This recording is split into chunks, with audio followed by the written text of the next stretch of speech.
මේ සිගරට් සම්බන්ධයෙන් තියෙන බද්ධ දැන් පළවෙනි පාර ආණ්ඩුවෙන් ඇවිල්ලා මේ සිගරට් බද්ධ යම්කිසි සංශෝධනයක් කරන්න මුදල් කාර්ක සභාවේ අනුමැතිය ඉල්ලුවාම අපි ඒක දුන්නේ නැහැ ඒ අවස්ථාවේදී.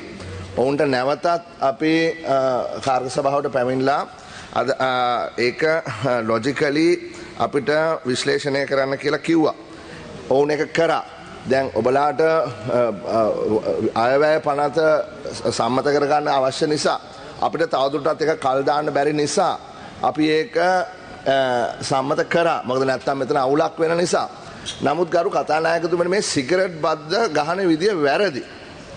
මම අද මගේ කතාවේ මම ඔබලා අහගෙන ඉන්නවා නම් මම ඒක විශ්ලේෂණය කරලා පෙන්නන්නම්.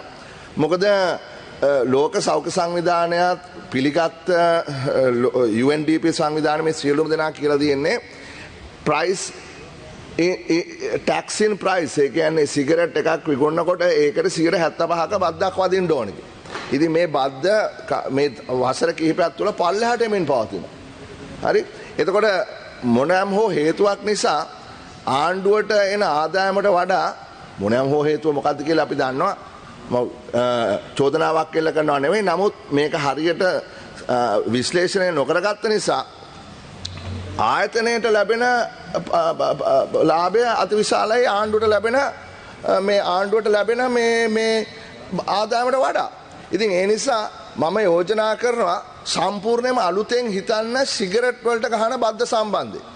ඒකට අපි මෙතන සාකච්ඡා කරා ආණ්ඩුවෙන් පෙන්නලා දුන්නා උද්දමනයට තව 104ක් එකතු කරලා තමයි කියලා මේ බද්ද ගහන්නේ. ඒක ඒගොල්ලෝ කියන උද්දමනය 1.9යි 4 කියන මේ ඉලක්කමක් ඒගොල්ලෝ ඉදිරිපත් කරනවා. ඒකට හරියටම තර්කයක් ඉදිරිපත් වෙන්නේ නැහැ. නමුත් 4යි 1.9 එකතු කරලා 5.9කට මේ බද්ද ගහලා තියෙනවා. හැබැයි ඒ පැත්තෙන් බැලුවොත් අපි පෙන්ලා දුන්නා ඇත්ත වශයෙන්ම ගිය අවුරුද්දේ උද්දමනය 1.9 නෙමෙයි 1.2. එහෙමනම් ඔය බද්ද වදින්න ඕනේ 5.2ට 5.9ට නෙමෙයි. නමුත් මේ 5.9ට ගෝල්ඩ් ලීෆ් එකයි කැප්ස්ටන් එකයි තවත් මොකක්ද එකක් තියෙනවා මේ ජෝන් ප්ලේයර් ගෝල්ඩ් ලීෆ් මේ ඔක්කොටම එක බද්ද ගහනකොට ඔටෝමැටිකලි මේකේ ඩිස්ක්‍රිපන්සි එකක් නිර්මාණය වෙනවා.